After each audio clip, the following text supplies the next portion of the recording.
How to verify your account on Huobi. First of all, open the app on your device. From the dashboard, tap on the profile icon in the top left corner of the screen. Next, you will see an unverified button if your account is not yet verified. Tap on it to start the verification process. Here you will see different verification levels: Level 1, Level 2, Level 3 and Investment Capability Assessment. Each level allows you to access additional features and higher withdrawal limit.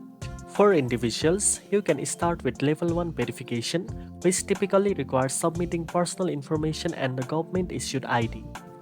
For higher levels, additional documentation such as proof of address or a selfie verification may be required. If you are representing an organization or institution, tap on Institution Verification.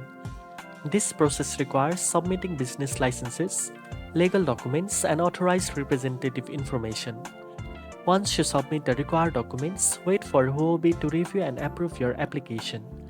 After successful verification, your account will have enhanced access to trading, higher withdrawal limits, and additional platform features. Now you know how to verify your account on Huobi. If you found this video helpful, don't forget to like, share, and subscribe for more crypto tips. Thanks for watching, and I'll see you in the next one.